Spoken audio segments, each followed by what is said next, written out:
Tell me if you've heard this one, or maybe you've seen it, or maybe you've been this guy. Some girl is talking some shit. I mean, she's saying something, and whatever it is she's saying, it's stupid. It's not because it's a woman saying it, it's because it's objectively stupid, right? It's just some stupid comment or some ignorant observation or just some idiocy, right? A hot girl, a cute girl, or maybe just a regular girl is saying some idiocy, right? And there's a guy there defending the stupidity that she's saying. Yeah. I mean, whatever it is that she's saying, no matter how stupid, ignorant, foolish, ridiculous even, there's that guy who's saying, oh yeah, she's totally right. And he's arguing against all comers, taking her side and arguing this stupidity. And he kind of like knows that it's stupid. Or maybe it's not that he kind of knows, he's absolutely certain that it's stupid and ignorant and foolish, and yet he's doing it. Why is he doing it? For the obvious reason that he thinks that he's gonna get pussy. Yeah, he's arguing on the side of the girl against logic, reason, objective, empirical evidence. Yeah, he's arguing on her side because he's hoping, fingers crossed, that if he argues hard enough, that he shows to the girl that he's just, on her side, an ally, some shit like that, that maybe she'll throw him a fuck. That's what he's thinking. You know what a queef is? Queef. Ever heard of that word? Well, let me tell you. It's a vaginal fart. That's what a queef is. Now, you can imagine how a queef originates, right? The guy who's arguing on the side of a girl, he's a queef huffer. Yeah, he is not a beta orbiter. He's not a white knight. No. He is a queef huffer. You've heard the expression fart huffer, right? A fart huffer is a guy who smells his own farts. A fart huffer is a guy who thinks that anything he says is just like totally smart and brilliant and genius and original. That's a fart huffer. But a queef huffer is a guy who thinks that anything that a woman says, by definition, is just like totally cool and smart and clever and wise, no matter how idiotic and ridiculous it might actually happen to be. You ever been a queef huffer? Come on. Be genuine, be real, be honest. You ever been a queef huffer? I bet you have. Yeah, because we all have at some point or another. Oh yeah. I mean, especially when we're young, when we're teenagers, right? Our desire for pussy outweighs our love of the truth, right? And so we're willing to get behind any idiocy, any foolishness with, if we have the hope of maybe getting in the good graces of pussy, right? Yeah. And so all of us, at one point or another in our lives, have done a little queef huffing. And if you're telling me that you've never done it, bullshit. Yeah, I'm a guy. I know what guys do, what guys have always done. Yeah, you know it, I know it, we all know it. We've all been there. At some point in our lives, we've done a little queef huffing. And that's fine. The thing is, it's fine if you do it when you're a juvenile, when you're 14 or 16 or some shit like that. Of course, you're gonna, queef huff, right? The thing is, you cannot be doing it when you're a fucking grown-up. You cross the age of 19, 20, you better not be caught fucking dead queef huffing. Because first of all, see, queef huffing doesn't work. See? You start queef huffing, and the girl's gonna catch on that you're always gonna be on her side, and she's not gonna respect you. Yeah, she's gonna just take you for granted. She's gonna look at you like another beta orbiter, a different kind of beta orbiter, but the same fucking deal, She's not gonna take you seriously. She's not gonna be sexually interested in you. It's just not gonna fucking work, okay? So, on the one hand, queef huffing is ineffective, at least when it comes to getting pussy. On the other hand, queef huffing to other guys makes you look like a beta chump. I mean, no guy really likes a queef huffer, and we all, maybe we don't recognize it, we don't have like a definition, or a lot of us don't have a definition for queef huffers, but we all recognize them, right? Because we recognize that they're a special kind of suck-up, a special kind of beta orbiter, and we don't want to talk to a queef huffer, at least when a chick's around, because we know that the queef huffer is just going to get on her side, no matter how stupid whatever it is that she's saying. So, on the other hand, you are not going to get the respect and appreciation of other men, which is important in your life. And finally, and perhaps most important of all, see, queef huffing is an essential weakness in a man's character.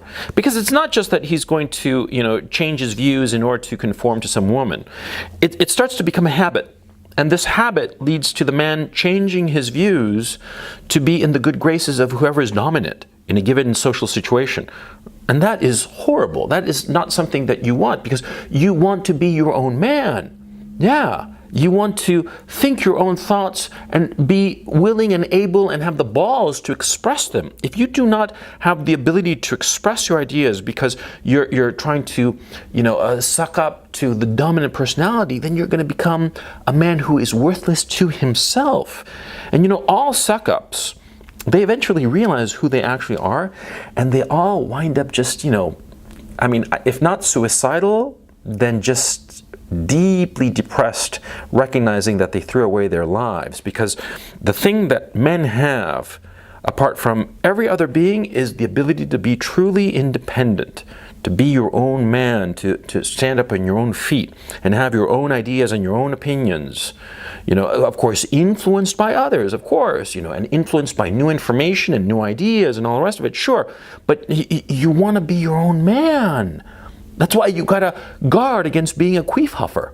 Because of course it's tempting to be a queef huffer. Of course it is, yeah? Everything bad in life is tempting, or else it wouldn't be a temptation now, would it? If it weren't a temptation, we'd all be angels, for crying out loud. Yeah, queef huffing is tempting, and you gotta guard against it. Why is it tempting? Well, because, see, when you queef huff, right? When you just automatically agree with whatever some bitch is saying, right? You feel good about it at the time. Medium and long term, it's not going to help you get pussy. But in that particular moment, of course, the woman is going to look at you with a smile and be happy that you're joining her side. Of course, you're going to feel that rush of approval, especially of a girl, an attractive girl potentially, in a situation with other guys, because all of a sudden, she's going to be flashing that smile at you and you alone, and that's going to make you feel like you're on top of the world. Of course, it's perfectly natural and understandable. But see, that's why you got to guard against it. See, I remember one specific incident I had years ago. I must have been in like my early 20s or something like that. I was watching this man and this young woman, attractive woman, talking about whatever the fuck, right? And I don't remember what they were talking about. The woman was saying one thing and the guy was saying something else. And I was in agreement with the girl. Right? I thought that the girl, whatever she was saying at the time, I wish I remembered, but I thought that what she was saying was, on the money. And so I said, yeah, the Mary, or whatever her name was, right? She's right. She's absolutely right. And the guy looked at me just like defeated, okay? Because he didn't act or look at me as if I had defeated his argument, but rather as if I defeated him socially. Because by siding with her, all of a sudden it was 2-on-1. Right? But she, of course, this girl, when I agreed with her, she looked at me and smiled, and like all of a sudden, I was sort of like the incoming star in the sitcom that was going on, right? The special guest star, you know what I'm saying? And so she was smiling at me, and I naturally smiled back at her because, when somebody smiles at you, you smile back. And of course, I was agreeing with her. So, it was us two against him. And the guy looked just so damn defeated. Yeah? Yeah, because he realized that logic and reason played no part anymore. All of a sudden, it was a social dynamic that was going on, and he was on the losing end of it. See what I mean? But then what happened was that, the girl said something else, and I totally disagreed with her. Yeah, because the thing is, I've always really just paid attention to arguments. It's the reason I studied philosophy. And I think it might have been in college when I was studying philosophy. It doesn't matter when this happened, but the point is I remember clearly the mechanics of it, of the situation, of this dynamic between the three of us. She said one thing, and I agreed with her, and the guy just looked defeated. But then she said something else, and I thought, no, that's just totally wrong. And I started arguing with her, telling her why she was wrong about the second point. And she looked at me as if I'd betrayed her. Yeah, and the guy looked at me like I was the fucking hero, right? But also, what happened was that the guy all of a sudden realized that I hadn't been siding with her in order to, get in her good graces. I'd sided with her originally because, in the first point, because I genuinely thought that she was right. And on the second point, I genuinely thought that she was wrong. And all of a sudden, my interaction with this guy just became fluid, just became normal. You know, all of a sudden he realized I wasn't trying to do any kind of power play or fuck him over. I was just, you know, just listening to the arguments and saying, I agree with this, I don't agree with that. And with the guy, everything was fine. But with the girl, oh, she was pissed. She was fucking pissed. Yeah, she was pissed at me. I mean, we started arguing the merits of the position, of the second position that I disagreed with, right? And she was, you know, clearly taking it incredibly personally. See? I was just looking at the merits of the argument, but she had taken my disagreement with the second point as a personal affront. I mean, after that, she just avoided me, I remember. Oh yeah, and it was in college, now that I think about it, okay? She avoided me because she didn't see it as me simply looking at the arguments, the conversations, the points that she was making, and then looking at them and saying, yeah, I agree with this, I disagree with that. No. It was like, I'm your friend, but now, with the second point that I disagree with, I'm betraying you. And see, this is the thing with arguing with women. This is the thing about having debates about, you know, reasonable topics, reasonable in the sense of being based on reason and logic and knowledge and experience, as opposed to, you know, something touchy-feely kind of shit, right? See, women take disagreements with them personally.